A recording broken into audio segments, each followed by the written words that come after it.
You are listening to a Restoration Obscura Dispatch, short explorations from the Field Guide archives.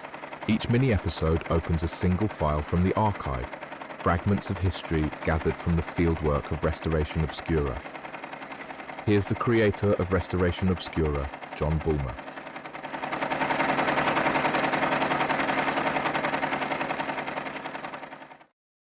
You're listening to a Restoration Obscura Dispatch mini-episode. This is a new series of short explorations from the Field Guide archives focused on a single topic gathered from the fieldwork of Restoration Obscura. They're compact stories, each produced with the same archival care and attention to detail as the long-form Field Guide podcasts. Thanks for listening. This dispatch will explore the Albany Underground and the hidden infrastructure and tunnels under New York's capital city. Beneath the noise of New York's capital city, beneath the constant flow of traffic and government routine, runs another city. It's a network of stone corridors, sealed vaults, and forgotten service shafts, a shadow infrastructure that few ever see but that quietly sustains the city above. A person can walk the same streets every day and never see how the landscape fits together. Albany's story is one of connection and disconnection, a city reshaped by ambition and divided by design. Its landscape is complicated, cut in two by the Empire State Plaza and severed from its own riverfront by Interstate 787. These products of urban renewal left behind islands of neighborhoods, each one cut off from the other by the infrastructure of progress, each holding a fragment of what the city once was. Albany keeps its history close but scattered. It hides in plain sight, in the underpasses, the retaining walls, and the alleyways, because the city was never simply built. It was layered, rebuilt, forgotten, and built again. Albany, like any city, is an archive of its own history, a history book written into the built environment. For as long as there's been a city on the hill by the Hudson River, there have been stories about what runs beneath it. In the earliest days, when Albany was still Beverwyck, merchants carved out cellars below their narrow Dutch houses. The streets above were crowded and filthy. Beneath them, stone passages offered storage, safety, and shortcuts between commerce and the river. Barrels of goods were rolled through cool basements, avoiding the mud and chaos of the world above. Some of those cellars were joined together by hand-cut stone corridors, and though many have collapsed or been filled, their outlines still appear in modern foundations. By the 19th century, the Undercity had changed purpose. As the river trade expanded and the prohibition of slavery tightened, those same basements became something more than storage. Beneath shops and row houses where barrels of salt pork and lamp oil once stood, new chambers were quietly repurposed. Walls were thickened with brick, and shelves concealed panels that opened into crawl spaces barely wide enough for a person to breathe through. In some, a candle stub still marked where light had once been rationed carefully, flickering against hand-hewn beams blackened by smoke and time. Albany's proximity to the Hudson and its rail lines made it a crucial waypoint on the Underground Railroad, a city both open and hidden where freedom moved in the shadows. The Stephen and Harriet Myers residence in Arbor Hill still stands as a monument to that clandestine network. Its parlor once filled with coded letters, abolitionist newspapers, and the urgency of those plotting safe passage north. Across the city, hidden rooms, false walls, and narrow corridors offered sanctuary to people fleeing bondage.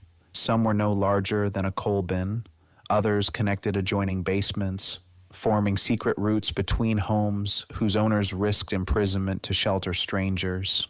Each space was an act of defiance built directly into the architecture of ordinary life. For many, the urban underworld meant survival, a buried geography of resistance that ran just beneath the city's feet. When Prohibition took hold in the 1920s, Albany's underworld became literal again. What had once been routes of escape now became routes of profit. The outlaw liquor trade turned basements and tunnels into rat lines of contraband. Behind barbershops, cafes, and tailor storefronts, hidden doors opened into low-ceilinged rooms, alive with the sounds of a secret part of society only alive at night and underground. The clink of glassware, the shuffle of cards, and the faint throb of a phonograph leaked through the floorboards, while lookouts kept watch near the windows, scanning for any sign of the law. Tobacco smoke hung in the air, thick as fog. The scent of gin and wood polish mixed with the damp stone of the foundations themselves. These were places built to vanish, rooms where conversation dropped the moment a door creaked, where laughter masked coded exchanges, and where the night carried on long after the law had gone home. Trapdoors led down to cellars linked by rough arches and coal chutes, spaces cobbled together from the bones of older buildings. Whiskey barrels rolled along the same subterranean corridors that had once carried cargo from the river docks. The rum runners knew every inch of the maze, which doors led to the bakery's basement, which wall opened into the back of a billiard hall, which passage came out clean on the next block. During the course of my fieldwork, I've heard numerous retellings of the same stories: a barkeeper disappearing through a false wall, a trap door that opened into a neighboring cellar, a tunnel that ran beneath the street and came out near the river, stories of escape passageways, trapdoors, and false walls. Whether every passage existed as described is almost beside the point. The city's architecture could have allowed it, and that possibility is enough to keep the stories alive. And sometimes the foundations reveal clues. Beneath the south end and along Broadway, older basements and cellars overlap like strata, each generation building over what remained. Over time, those layers formed a kind of subterranean palimpsest, not a city beneath the city, but a record of adaptation. Oral accounts from longtime residents describe cellar arches that once connected neighboring properties, later sealed or repurposed as the city's needs changed. During the Prohibition years, some of those forgotten spaces were said to find new uses, quiet ones, kept out of the ledgers and away from official notice. Silence was often a form of preservation. Its underground entered a new chapter in the mid-20th century. As the Cold War deepened, the fear of nuclear attack gave rise to a second wave of construction beneath the city. Beneath the New York State Executive Mansion, engineers built a secure bunker connected through a reinforced tunnel designed to protect the governor in the event of atomic war. During Nelson Rockefeller's tenure, this shelter was fitted with communication lines and emergency supplies, more waypoints on Albany's hidden map of shadow infrastructure. During the course of my fieldwork for the Restoration Obscura articles and podcasts, readers have shared stories they've heard throughout the years. Some speak of an abandoned off-ramp entrance hidden in the side of a hill in Albany's Lincoln Park, its entrance sealed decades ago, though small vent holes drilled into the hillside hint at where it once opened. Others describe a tunnel said to run from the state capitol to a distant farm miles outside the city's perimeter, built as a means of escape in the event of a nuclear attack. One of the most persistent stories tells of a passage beneath 787 linking the Watervliet Arsenal to the Capitol itself, a feat of engineering that defies all practicality but remains undeniably intriguing. Improbable as such infrastructure may be, these stories offer something valuable. A glimpse into how people imagine the hidden city beneath their own. They reflect a belief that Albany's underworld never truly disappeared, only went quiet, an urban folklore shaped by concrete, secrecy, and the spaces that still lie just out of sight. Beneath the Empire State Plaza, fallout provisions were once cached behind concrete walls. The public concourse above, bright, white, and echoing, is only the visible layer of a much deeper design philosophy, one to keep government functioning even when the surface world failed. One of Albany's most utilitarian tunnels is known simply as the subway. It connects the Capitol building to the Alfred E. Smith building beneath West Capitol Park. Despite its name, no train ever ran through it. Built for officials and staff to move between offices during winter storms or emergencies, it represents the practical side of the city's underground. Yet even this mundane link feeds the city's fascination with what lies below. When Rockefeller's grand vision for the Empire State Plaza rose in the 1960s, it did more than transform the Capitol's skyline. It erased a city beneath it and severed the landscape above it. Entire neighborhoods were condemned and leveled in the name of progress, their homes and streets buried under concrete and marble.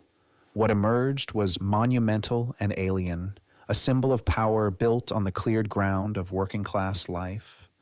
Beneath the towers sprawls a concourse often described as an underground city. Fluorescent corridors stretch for blocks, linking offices, cafeterias, and loading bays in a climate-controlled labyrinth designed in truth to allow world leaders and dignitaries to visit Albany without ever setting foot in the outside world. It's efficient, self-contained, and nearly invisible to those who pass above it. Thousands move through its tunnels each day without ever seeing daylight.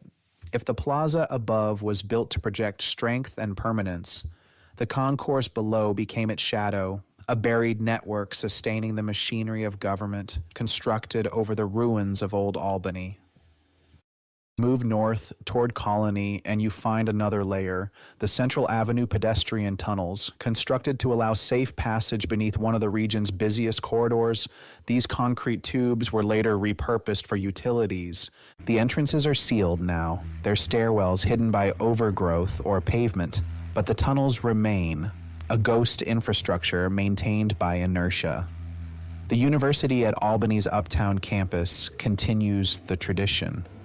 Its service tunnels, built in the 1960s, link dorms and lecture halls through narrow concrete halls filled with the thrum of pipes and cable trays.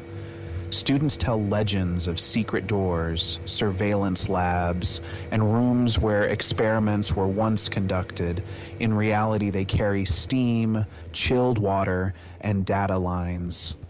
But stories grow in the dark, fueled by imagination. And then there are the places no one can quite prove. Passageways said to run beneath the Palace Theater, an entrance once photographed off Central Avenue, later sealed in brick, basements in Arbor Hill where false walls still stand, still concealing secrecy. In the South End, there are stories of subcellars where the air stays unnaturally cold and of staircases that end against stone. No records confirm these spaces, but their stories persist because they fit city's character. A city where history is rarely erased, only walled off and built over. These are Albany's ghost routes, both real and imagined. No complete blueprint survives of the city's subterranean web. Basement masons, maintenance crews, and caretakers all carry fragments of a larger whole that no agency ever officially drew. Even today, urban explorers and contractors still find traces.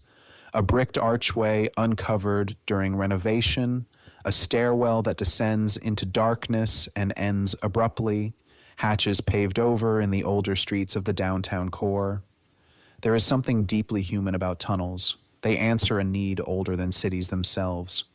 The instinct to burrow beneath the world we know is not only about escape, but preservation. We dig to hide, to protect, to connect, to endure. Every generation builds its own kind of underground. Smugglers' routes, fallout shelters, fiber conduits, each reflecting what that generation feared most and what it valued enough to protect. In Albany, that story unfolds layer by layer: commerce, abolition, liquor, bureaucracy, resilience. Together, they form a buried map hidden beneath the visible one. When we talk about the city's tunnels, we are really talking about its past, sealed off and built over. Spaces once alive with movement and purpose, now entombed beneath the modern city. It's fascinating to think about these places, locked in silence and darkness, still tracing the outline of a vanished world below our feet. Long after the streets are repaved and the skyline remade, those hollowed spaces endure, patient, silent, unbothered by the noise above. They hold the outlines of lives once lived and decisions once urgent. They remind us that history isn't confined to museums or monuments. Sometimes it waits underfoot. Every city needs a place to hold what it can't easily explain. The hidden chambers where its history rests between memory and myth. When you walk downtown, look for the small signs. The curve of old masonry, a vent that leads nowhere, a hatch paved into asphalt, bricked windows and doors. Those are thresholds between eras. In the Restoration Obscura archives, you'll find podcasts and articles that explore this very idea, how to read the city itself as a historical record. Every brick, passage, and foundation line becomes part of an ongoing archive, a way of understanding how history is embedded into the built environment. For more in-depth content on what lies beneath the cities of the capital region, visit restorationobscura.com, where the stories continue layer by layer. I'm John Bulmer. Thanks for listening to this first dispatch. More full-length episodes of the Field Guide are on the way to all major streaming platforms. Until then, take care and explore responsibly. I'm excited to share that my new book, Restoration Obscura's Field Guide to the Night, is now available. This project grew out of the same work you hear on this podcast. It's an immersive history of how night has shaped human experience, from the first sky watchers and their constellations, to the wartime blackouts that changed daily life, to the hidden surveillance networks of the Cold War. It's part cultural history, part personal journey, and it invites us to step beyond today's artificial glow and rediscover what still lives in the shadows. Field Guide to the Night is available worldwide in paperback and Kindle on Amazon. To support reader-funded storytelling, subscribe on Substack. You can also follow the Restoration Obscura Field Guide podcast wherever you listen for more Dispatch mini-episodes and full-length episodes from the world of Restoration Obscura. Copyright 2025, John Bulmer Media and Restoration Obscura, all rights reserved.